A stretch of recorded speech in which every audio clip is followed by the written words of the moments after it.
Hi everyone, welcome to Veranda Race. English is easy.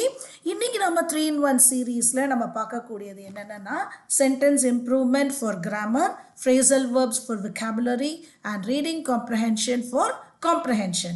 So இது கொஞ்சம் டிஃபிகல்ட்டாக இருக்குது ma'am எம்டிஎஸ்க்கு அப்படின்னு ப்ராக்டிஸில் இருக்குது அப்படின்னு சொல்லிகிட்டே இருக்கீங்க. அதனால் இப்போ நான் கொண்டு வரக்கூடிய எல்லாமே கொஞ்சம் டிஃபிகல்ட்டான ஒரு பேப்பர்லேருந்து எடுத்துகிட்டு வரேன். பட் இவ்வளோ டிஃபிகல்ட்டி உங்களுக்கு எம்டிஎஸில் இருக்கவே இருக்காது.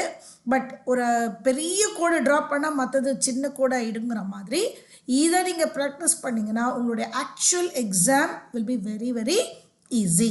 ஓகே, வாங்க ஃபர்ஸ்ட் நம்ம vocabulary phrasal verbs பார்த்துடலாம். ஸோ எல்லா இடத்துலையும் ஒரு சென்டென்ஸாக கொடுத்துருக்காங்க which is very very easy to find out the meaning of an idiom or a phrasal verb. My brother joined the class late in the middle of the session, but soon he was able to catch up with other students. So இப்போ இந்த சென்டென்ஸ்லேருந்தே உங்களுக்கு புரிஞ்சிருக்கும், லேட்டாக join பண்ணார் ஆனால் மற்ற ஸ்டூடெண்ட்ஸோட ஈக்குவலாக வந்துட்டார். he was லேட்டாக இருந்தாலும் லேட்டஸ்ட்டாக வந்தாருன்னு சொல்கிற மாதிரி அந்த பட் வந்து connecting opposite. catch up, to excel others, to differ from others, to be jealous of others. So இந்த பிஎன்சியை நீங்கள் ஈஸியாக எடுத்துடலாம். டு டிஃபர் இல்லை, டு பி ஜெலஸ் இல்லை, அவங்களோட to come to level of others. So இப்போ ஏவா டியா? டு எக்ஸல் அதர்ஸா, to come to level of அதர்ஸா, catch up with other students அப்படின்னு சொல்லும் பொழுது to make equal with other, to come to level of others. இதுதான் ரைட்டான ஆன்சர். பிசியை முதல்ல எடுத்துடலாம் இந்த மீனிங்கை வச்சுட்டு. ஏவா டியான்னு பார்த்தா catch up with other students to அப்படின்னா அவங்களுடைய level. So to come to level of others. Second, his father toiled hard to establish his new business, but his all plans fell through for want of funds. இப்போ நல்லா பாருங்க, திருப்பியும் but. So his father toiledனா struggled hard, ஒரு new பிஸ்னஸை establish பண்ணுறதுக்கு அவர் ரொம்ப struggle பண்ணார். ஆனாலும் ஸோ அந்த பட் வந்து உங்களுக்கு ஒரு மீனிங்கை கொடுக்கும். all his plans fell through for want of funds. for want of fundsனா என்ன? இன்னும் அதுக்கு பண தேவையினால பட் இருக்கிறதுனால அது கொஞ்சம் ப்ராப்ளம்னு புரிஞ்சுக்கலாம். டு பி சக்ஸஸ்ஃபுல் இல்லை, டு ப்ராக்ரஸ் ஸ்லோலியா, டு ஃபெயிலான்னு பார்த்துட்டு to acclaim high appreciation. Again இது ஒரு பாசிட்டிவ், இது இல்லை. டு ப்ராக்ரஸ் ஸ்லோலியா, to fail, fell through. So fell through, fall through அப்படின்னு சொன்னால் கம்ப்ளீட்டாக failure. So to fail, not progress slowly. Is that clear? ஸோ யார் யாருக்கெல்லாம் எந்தெந்த phrasal verb வந்து புதுசாக இருக்கோ அதை மட்டும் எழுதிக்கோங்க. கரெக்டாக ஆன்சர் கொடுத்தவங்க அதை டிக் போட்டுக்கோங்க. ஸோ how many, see நீங்கள் 10 phrasal verbsனால் 10ல் 7 நீங்கள் கரெக்டாக போட்டிங்கன்னா 7 நீங்கள் டிக் போட்டுக்கோங்க. அந்த 3 phrasal verbsக்கு மீனிங் எழுதிக்கோங்க. This is how you can take your vocabulary into your long-term memory. The young boy worked hard. See, இப்போ ட்ரா blank, இப்போ இது எனக்கு தெரியலை அப்படின்னா ஃபுல் சென்டென்ஸ் படிங்க. The young boy worked hard and was sure to succeed. But பாருங்கள், எல்லாத்துலேயும் அந்த பட் வந்து உங்களுக்கு ஒரு க்ளூ கொடுத்துடுது. இவரும் ரொம்ப ஹார்டாக ஒர்க் பண்ணார். But he drew blank while facing the interview committee. So இது உங்கள் எல்லாருக்குமே பொருந்ததுனால உங்களாலே ஈஸியாக எடுத்துரும். இன்டர்வியூ கமிட்டி முன்னால் உங்களுக்கு அப்படியே டோட்டலாக எல்லாம் மறந்துடும் இல்லையா? ஸோ வெண்ட் த்ரூ சக்ஸஸ்ஃபுல்லி இல்லை, ஷோட் நோ இன்ட்ரெஸ்ட் இல்லை, வாஸ் கன்ஃபியூஸ்ட் அண்ட் பசில்டு இருக்கலாம், was very serious in appearance. So இது உங்களுடைய ஒரு மனநிலையை வச்சுட்டே நீங்கள் ஈஸியாக எடுத்துடலாம். ட்ரா பிளாங்க், என்ன செய்வதுன்னு, என்ன ஆன்சர் என்ன அப்படிங்கிற ஒரு பசில்ட் ஆகிடுவோம். That is called draw blank. Fourth, the sudden windfall of riches upon his father has completely turned his head. என்ன ஆகும்? திடீர்னு ஒரு வீட்டில் வந்துட்டு பணம் மழை கொட்டுச்சுன்னு வச்சுக்கோங்களேன். அதுவும் அப்பாவுக்கு, நமக்கு கொட்டினா கூட அவங்கவுங்களுக்குங்கும் போது கூட நம்ம கொஞ்சம் பயந்து இருப்போம். பட் வீட்டில் அப்பாவுக்கு திடீர்னு ஒரு பணமழை கொட்டுச்சுன்னா நம்ம எல்லாருக்கும் என்ன ஆகும்? ஒரு தனியான ஒரு திமிரு வந்துடும் இல்லையா, தனியான ஒரு மிதப்பு வந்துடும். So that is called to haughty, proud and அந்த மிதப்பு. So it is not to fall sick and உங்கள் எல்லாருக்குமே தெரியும் not to be very thoughtful. That's what I told you. நமக்கு பணம் திடீர்னு வந்துச்சுன்னா இதை நம்ம ஜாக்கிரதையாக வச்சுக்கணுங்கிற தாட்ஃபுல்னஸ் வரும். பட் அப்பா அம்மாக்கெல்லாம் வந்துச்சுன்னு வச்சுக்கோங்களேன், நமக்கு ஒரு மிதப்பு தான் வரும். To become too haughty, to undergo a big change. But big change வந்து பாசிட்டிவாக நெகட்டிவாக தெரியாததுனால we will eliminate this. We will the correct answer is to become too haughty. அதாவது புது பணக்காரங்கன்னு சொல்கிறோம் இல்லையா, அதுதான் turn his head. Fifth, he was critical of the boss, but for this he had to face the music and lose his promotion last year. So face the music அப்படின்னு சொல்லிடுறோம். So this is actually an idiom. Okay, he was critical of the boss அப்படின்னா பாஸை பற்றி கண்ணா பின்னான்னு ஏதோ பேசிட்டாரு. For this, but for this, அதனால he had to face the music. என்ன ஆகும் கண்டிப்பா, and lose his ப்ரொமோஷனையும் அவர் லூஸ் பண்ணிட்டாரு. அப்போ பாஸ் ரொம்ப ஹாப்பியாக இருப்பாரா கண்ணா பின்னா நீங்கள் பேசுனீங்கன்னா? So to bear the consequences, he had to bear the consequences and lose his promotion. Okay. Sixth, the boss took John to task last week as he never attends to his duty seriously. So இதை வந்து common சென்ஸில் பாருங்க. Take to task. Okay, phrasal verb என்னன்னா take to task. இப்போ இது நமக்கு தெரியல அப்படின்னா பாஸ்ன்னு சொல்லிட்டோம். as he never attends to his duty. So இவருடைய டியூட்டியை ரொம்ப சீரியஸாக அட்டென்ட் செய்யாததுனால பாஸ் என்ன ஹாப்பியாக இருப்பாரா கோவமாக இருப்பாரா அப்படின்னு பார்த்தீங்கன்னா, டேக் டு டாஸ்க் அப்படின்னு சொன்னால் நல்லா வச்சு செஞ்சாரு. புரியுதா? நம்ம தமிழில் சொல்கிற டேக் டு டாஸ்க்னா வச்சு செஞ்சாரு. ஸோ டு ரெப்ரிமேண்ட், அதாவது வேர்பலாக திட்டி இருக்கலாம், மேலே வேலை கொடுத்துருக்கலாம். ஸோ ஏன் இது அலாட்டட் மோர் ஒர்க் இருக்கும் கண்டிப்பாக, ஆனால் அது மட்டும் இல்லை, திட்டமும் திட்டிருப்பாங்கல்ல, அதனால இதை மட்டும் நம்ம எடுக்க முடியாது. இம்பார்ட்டண்ட் ஜாபு கொடுக்கவே மாட்டார். டு வின் ஃபேவர் இல்லை. டு ரெப்ரிமேண்ட் அப்படின்னால் இதற்கான punishment.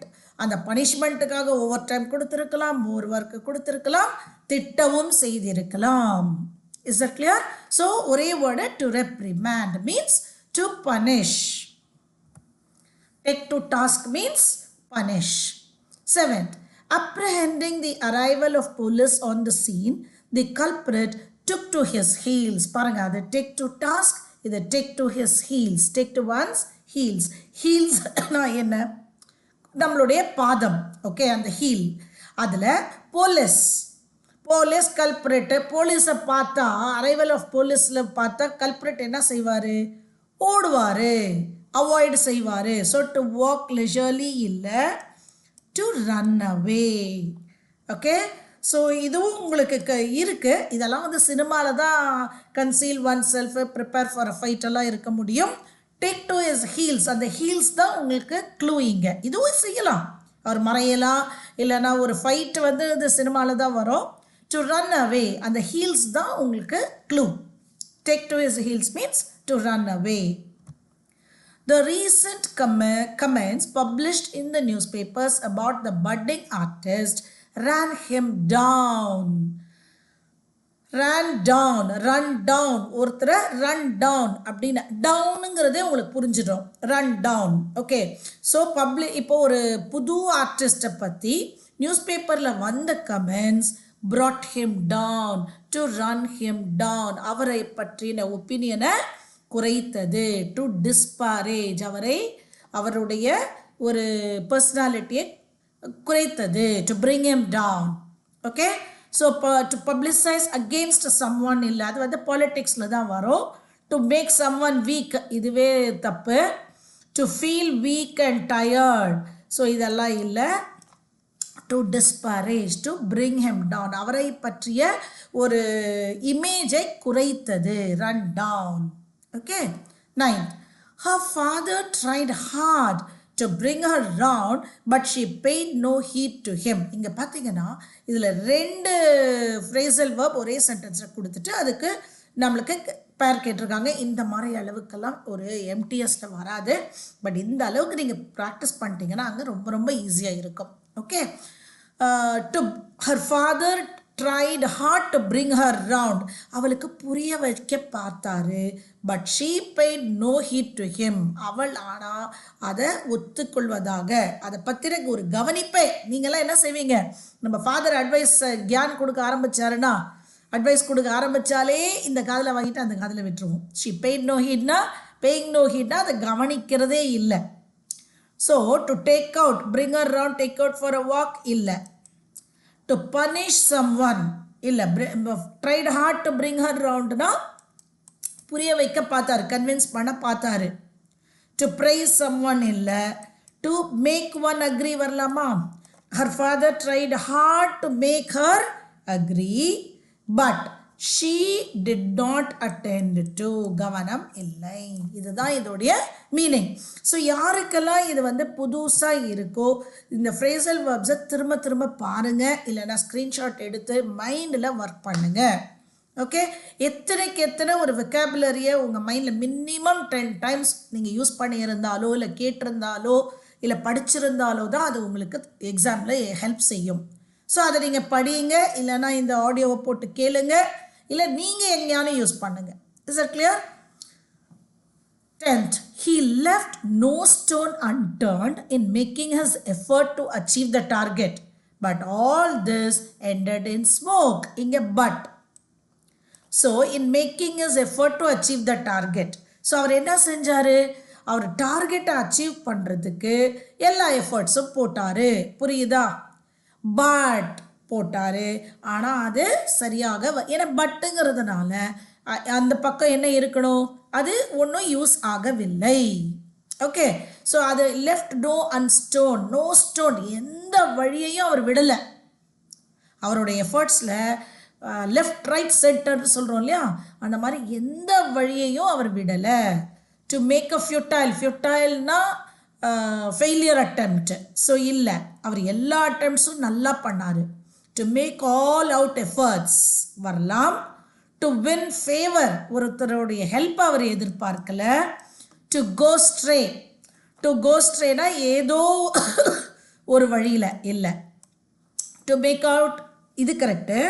But all this ended in smoke. To go waste கரெக்டா? எதுவுமே அவருக்கு பயன்படவில்லை. ஸோ எண்ட் இன் ஸ்மோக், அது ஜென்ரலாக அது எதுலேருந்து வருது பாருங்கள். எண்ட் இன் ஸ்மோக்னா எல்லாம் போயிடுச்சு, யூஸ் ஆகாமல் கறி ஆயிடுச்சுன்னு சொல்கிறோம் இல்லையா. To go waste. Okay. So whoever என்னென்ன ஃப்ரேசல் வேர்ப்ஸ் புதுசாக இருக்கோ please note it down. And as I told you, either you listen to it or you read it or you use it in your day to day, அதாவது ஒரு ப்ராக்டிஸாக use பண்ணுங்கள். இல்லை யாருக்கானும் உங்களுடைய சிச்சுவேஷனில் பேச முடியும்னா யூஸ் பண்ணுங்கள். நான் வாங்க sentence improvement. This is based on mostly grammar இருக்கும். Select the most appropriate option to improve the bold part of the sentence. He is a honest man. இது வந்து நம்ம 10th 12thலேருந்து செஞ்சிட்ருக்கோம். And honest. ஸோ ஏன் நிறைய பேருக்கு இருக்கும் இந்த ஹெச் வந்து சைலண்ட், அவ்வளோதான். ஸோ ஹெச் சைலண்ட்டாக இருக்கும்போது this is a vowel sound. So honest, honour, honourable, heir, இந்த நாலுத்துலேயும் ஃபர்ஸ்ட் ஹெச் சைலண்ட். இதே வந்து ஒரு ஹாஸ்பிட்டல், ஹோட்டல் அப்படின்னா நான் சொல்கிறத நல்லா கொஞ்சம் கவனிச்சிங்கன்னா புரியும். அதை நான் சொல்லும்பொழுது ஹாஸ்பிட்டல், ஹோட்டல், ஹார்ஸ் அப்படின்னு சொல்லும் பொழுது ஹெச் ஃபஸ்ட்டு வருது. அதுக்கெல்லாம் நம்ம இயர் போடுவோம். Year hospital, year horse, year hotel அப்படின்னு சொல்லுவோம். ஆனால் ஆனஸ்ட் இதை நான் சொல்லும்போது பாருங்கள் ஹெச் வராது. And honest, and hour, and honour, and honorable. Is that clear? First H silent-ஆ இருக்கும் பொழுது it takes the vowel sound of the O. அதனால and போடுறோம். Second, he came here with a view to meet his old friend. So to meet அப்படின்னு கொடுத்துருக்காங்க. நிறைய பேர் இப்போ இதில் வந்து நோ எரர் கொடுத்து நோ சப்ஸ்டிடியூஷன் கொடுத்தா நிறைய பேர் கொஞ்சம் அந்த லூப்பில் மாட்டியிருப்பீங்க. இப்போ இவங்க கண்டிப்பாக ஏதோ ஒரு கரெக்ஷனை கொடுத்ததுனால நீங்கள் நிறைய பேர் எடுத்திருப்பீங்க with a view to meeting. So due to, okay, due to, with a view to, owing to, okay, இதெல்லாம் நோட் பண்ணிக்கோங்க. எல்லா இடத்துலையும் 2 plus V1 வரணும். 90% 2க்கு பிறகு V1 2 plus verb வரும். ஓகேவா? 90%. 10%, okay, 10% accustomed to, with a view to, due to, owing to, இந்த மாதிரி phrases நான் அதுக்கு தான் இங்கே எழுதுறேன், அதை நீங்கள் நோட் பண்ணிக்கோங்க. இதற்கு பிறகு வரக்கூடியது verb ingல இருக்கணும். இதுக்கு பின்னால் ஒரு பெரிய கிராமர் ரூல் இருக்கு. ஓகே, ஸோ அது நான் சொன்னேன்னா உங்களுக்கு புரியுமான்னு எனக்கு தெரியல. ஸோ இந்த ஃப்ரேசஸ்க்கு பிறகு ஒரு நவுன் தான் வரணும். ஓகே, ஸோ அதற்கு பிறகு வேர்பாக வந்துருச்சுன்னா அதை நீங்கள் ஜெரெண்டாக போட்டால் தான் gerund functions as a noun. A verb in ING form functioning as a noun is called a gerund. அதனால் எங்கெல்லாம் வந்துட்டு அது அதில் இது என்னென்னா, ஏன்னா இந்த டூ வந்து it is working like a preposition. Okay, இது வந்து டு இன்ஃபினிட்டிவ். ஓகே, ஸோ இங்கே ப்ரிப்போசிஷனாக ஒர்க் பண்ணும்பொழுது after preposition it should be in ING. But உங்களுக்கு எங்கே வந்து அது ப்ரிப்போசிஷன், எங்கே வந்து டு இன்ஃபினிட்டிவ்னு பார்க்குறது ரொம்ப ரொம்ப கஷ்டம். அதனால் இந்த ஃப்ரேசஸை அப்படியே நீங்கள் வந்து மனப்பாடம் பண்ணிக்கோங்க. With a view to, due to, owing to, accustomed to. Okay, இது மாதிரி கொடுப்பாங்க. 13th, the manager discussed on the issue in detail. So again நீங்கள் வந்து no substitution இல்லை, you need a correction. Discussed the issue, discussed about, explained, talked over. Okay, so இப்போ discussed அப்படியே தான் வச்சிருக்க போகிறோம். ஸோ டிஸ்கஸ் நிறைய பேர் டிஸ்கஸ்ட் அபவுட் எடுப்பீங்க. Please note it down. இது omission of preposition. Okay, the manager discussed the issue. நம்ம நிறைய வந்து தப்பாக கேட்கறதுனால நம்ம தப்பான ஒரு ஆன்சர் எடுத்துருவோம். So we after the word discuss there is no preposition. Okay, the manager discussed the issue. I discussed the matter with my family. அப்படி தான் நம்ம சொல்லணும். Omission of preposition. So each of the students have a book. So again, each of the students, none of the, either of the, இந்த மாதிரி any of the வரும்பொழுது இது ப்ளூரலாக இருந்தாலும் இதுதான் subject. each, one, either. So இதெல்லாம் it is singular. These pronouns are singular. Each of the students has a book. Okay, இதே past tense போட்டிங்கன்னா subject verb agreement பிரச்சனையே வராது.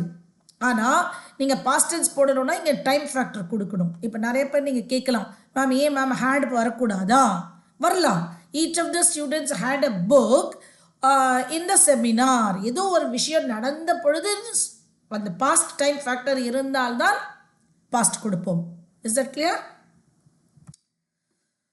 தி higher you go the cooler it get.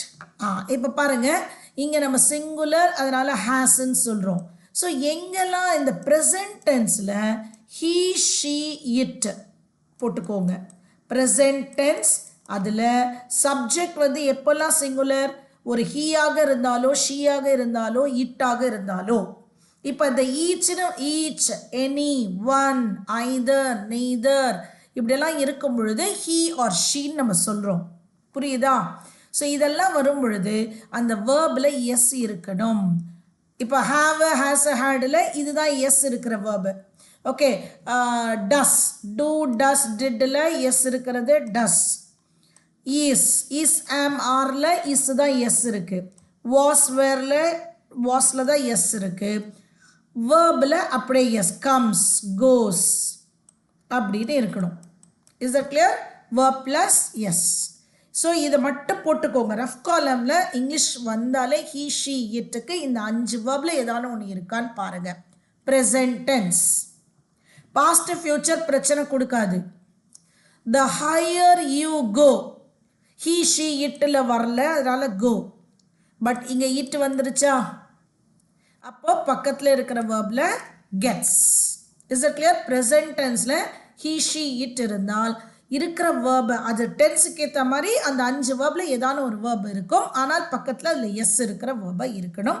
This is called subject verb agreement rule, concord. 16th, she prevented me to go there. Preventedனா என்ன? தடுப்பது. அங்கே போவதில் இருந்து தடுத்தாள். போவதற்கு தடுத்தாள் இல்லை, போவதிலிருந்து. From going. And after any what to say preposition, it should be ing. நம்ம with the view to பார்த்தோம் இல்லையா? She prevented me from going there. Prevent from, prohibit from.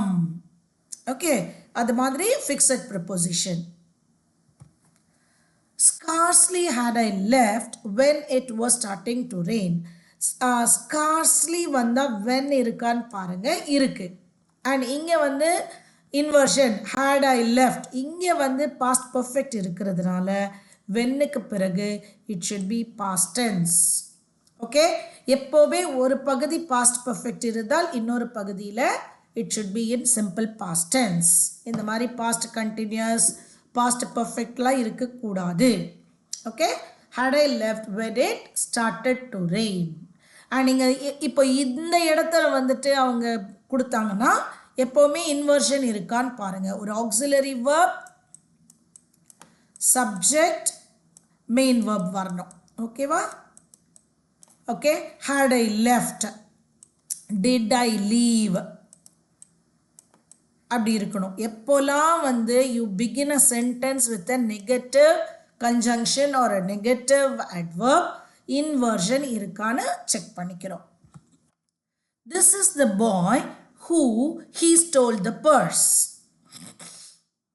இந்த whoவே வந்து ஹீக்கு பதிலாக தான் போடுறோம். ஸோ ஹூவும் வந்து திருப்பியும் ஹீயும் வராது.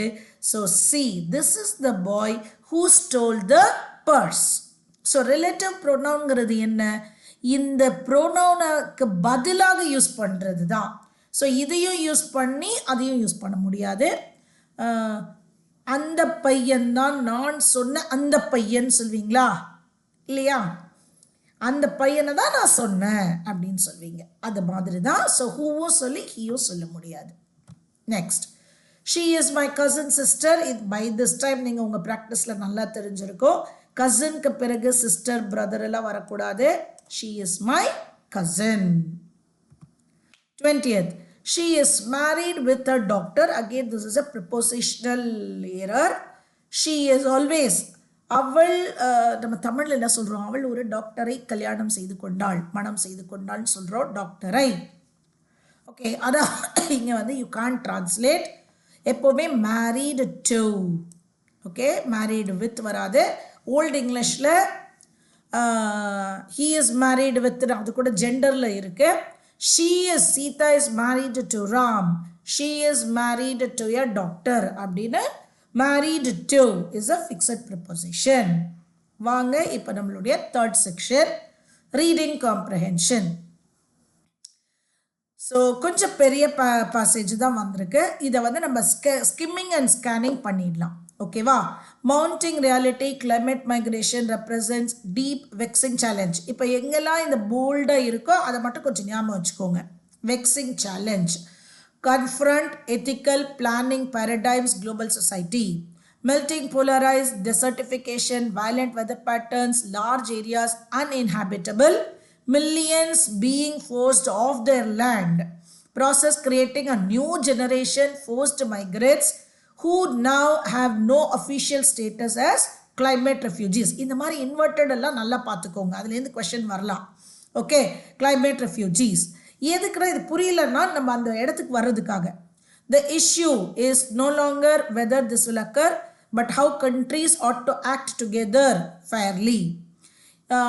Thorough solution calls multifaceted strategy. First, new international humanitarian and legal protocols to acknowledge, safeguard climate migrants, shift away from the present limited definition of refugees. Idella first. Okay.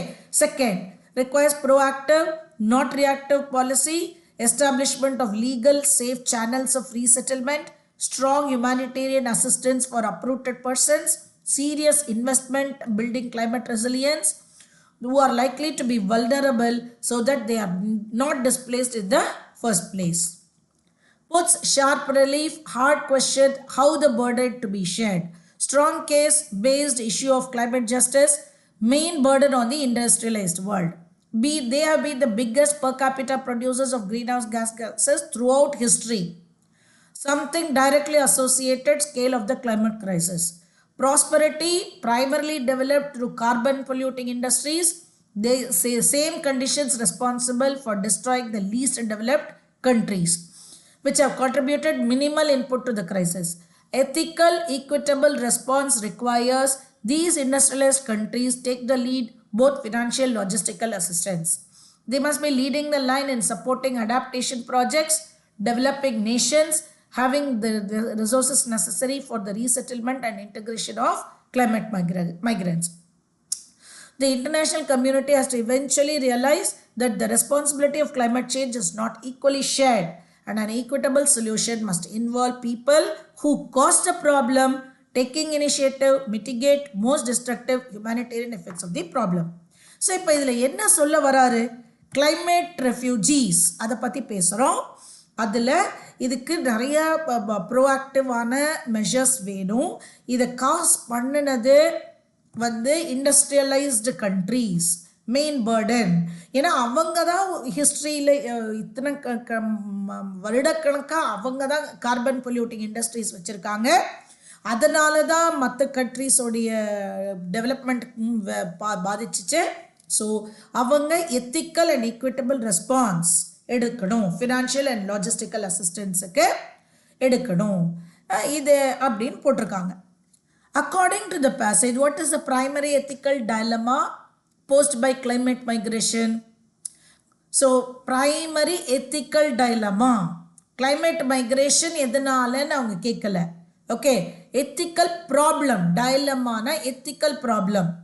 Whether migrants should be allowed to resettle, how the burden of climate migration should be shared, whether climate change is a natural occurrence, how to prevent future climate change.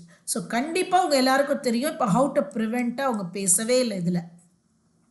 Okay, so weather migrants, அவங்க migrants ரீசெட்டில் ஆகிட்டு இருக்காங்க, அதற்கு தகுந்த விதமாக நம்ம வந்து அந்த climate ரெஃப்யூஜிஸ்க்கு எல்லாம் செய்யணும்னு தான் சொல்கிறோம். ஸோ இதை அலோவ் பண்ணணுமா வேணாமான்னு அவங்க பேசலை. எத்திக்கல் என்ன சொல்கிறாங்க, how the burden of climate migration should be shared. ஏன்னா இது நேச்சுரல் இல்லைங்கிறத அவங்க காமிச்சிட்டாங்க. ஓகே, ஸோ அதை பற்றி அவங்க டிஸ்கஸே பண்ணலை. how the burden of climate migration should be shared. So ethical, equitable response that these industrialized countries take the lead. and இன்னொரு இடத்துலையும் அவங்க போட்டிருக்காங்க. Okay, in the passage the word vexing most nearly, இந்த மாதிரி போல்டு பண்ணதை நீங்கள் புரிஞ்சுக்கலனாலும் இப்போ ஈஸியாக இப்போ பாருங்களேன், வெக்ஸிங் அப்படின்னா நான் சொன்ன உடனே இப்போ அந்த இடத்துக்கு போயிடலாம். அதுக்காக தான் நான் அதை பார்த்துக்கோங்கன்னு நான் சொல்கிறேன். Okay, annoying, uncertain, irritating, complex. இப்போது ஜென்ரலாக வெக்ஸிங்னா இந்த அன்னாயிங், இரிட்டேட்டிங் இருக்க முடியும்.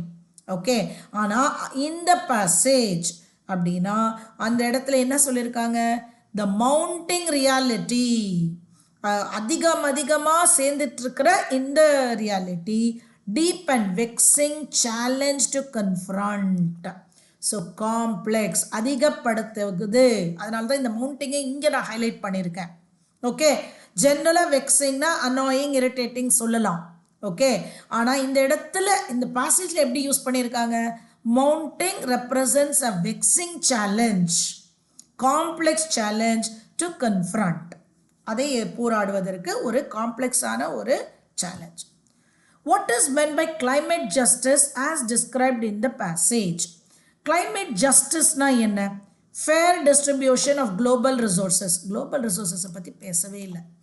Okay, accountability of industrialized nations for climate damage, இது கொடுத்துருக்காங்க. எதுக்கும் இங்கே பார்க்கலாம். ஈக்விட்டி இன் மைக்ரேஷன், மைக்ரேஷன் பாலிசி பற்றி பேசவே இல்லை. Global cooperation to reverse climate change. Correct, global cooperation தேவை. ஆனால் இந்த பேசேஜில் அவங்க அந்த மாதிரி சொல்லலை, இண்டஸ்ட்ரியலைஸ்டு நேஷன்ஸை தான் அவர் சொல்லியிருக்காரு. Am I clear? See, a strong case based on the issue of climate justice places the main burden on the industrialized world. So நீங்கள் என்ன பண்ணலான்னா, இப்போ இந்த climate justiceனால் அந்த இடத்துக்கு போங்க.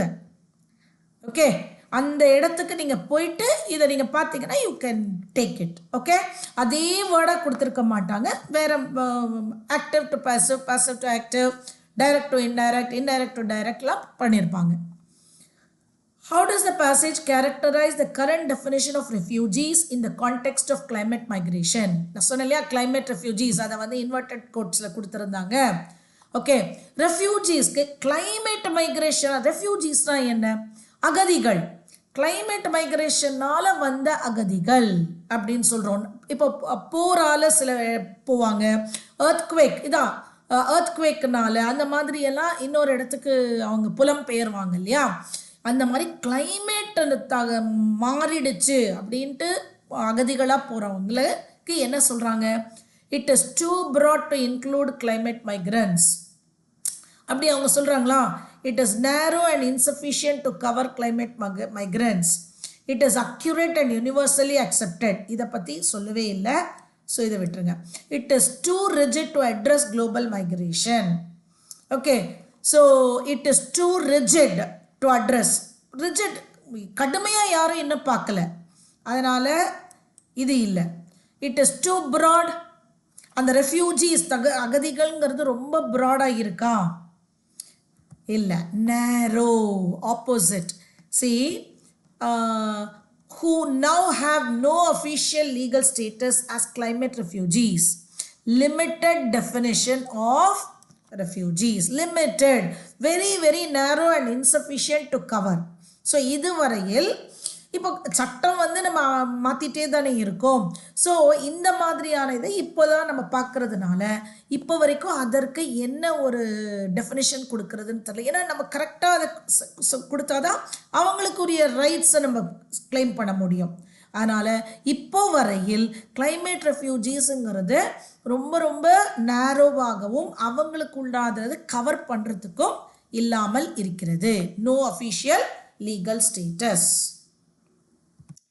What strategy is suggested in the passage to address climate migration?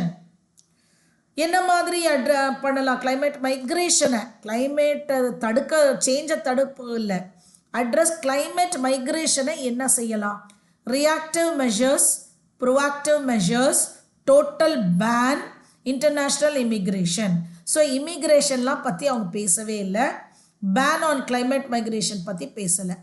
reactive measures to control migration, proactive measures to prevent displacement, clear and proactive இதில் கொடுத்துருக்காங்க. The passage highlights that requires forward looking preventive actions rather than reactive responses. rather, அதாவது அது வந்த பிறகு react பண்ணுவதை விட இதற்கு forward looking, okay இந்த climate migration ஏற்பட போகுது, அதற்கு என்ன மாதிரியான அந்தந்த ஜியோகிராஃபிக்கல் லொக்கேஷனில் என்ன மாதிரியான ப்ரிவென்டிவ் ஆக்ஷன்ஸ் எடுக்கலாம் அப்படிங்கிறத பண்ணணும்னு கிளியராக கொடுத்துருக்காங்க. ஸோ இதை வந்துட்டு நீங்கள் அந்தந்த, அதாவது நீங்கள் கண்டிப்பாக ஸ்கிம்மிங் அண்ட் ஸ்கேனிங் பண்ணிங்கனாலே உங்களுக்கு ஓரளவுக்கு எடுத்துட முடியும். இந்த மாதிரி ரெண்டை நீங்கள் எலிமினேட் பண்ணிவிட்டு அந்த இடத்துக்கு நீங்கள் போயிடலாம். இப்போ நம்ம எங்கேயோ ஒரு இடத்துல ப்ரோஆக்டிவ் ரியாக்டிவ் படிச்சிருப்போம், அங்கே போங்க. ஃபுல்லாக படித்து அது மீனிங்கை புரிஞ்சிட்டிங்கன்னா தான் உங்களுக்கு லேட் ஆகும் எந்த இடத்துல இந்த வேர்டு வந்துச்சுன்னு. am I clear? I am just giving you the strategy, tips and tricks to do the reading comprehension fast. Okay? So this has come to the end. We have come to the end of this session. So இந்த session உங்களுக்கு ரொம்ப ரொம்ப யூஸ்ஃபுல்லாக இருக்கும். அது எம்டிஎஸ்ஸாக இருந்தாலும் சரி, SSC, CGL, tier 2, whoever it is, it will be very helpful நான் நினைக்கிறேன். So I'll meet you with another set of 3-in-1 set of questions in the next video. Till then, bye. Thank you.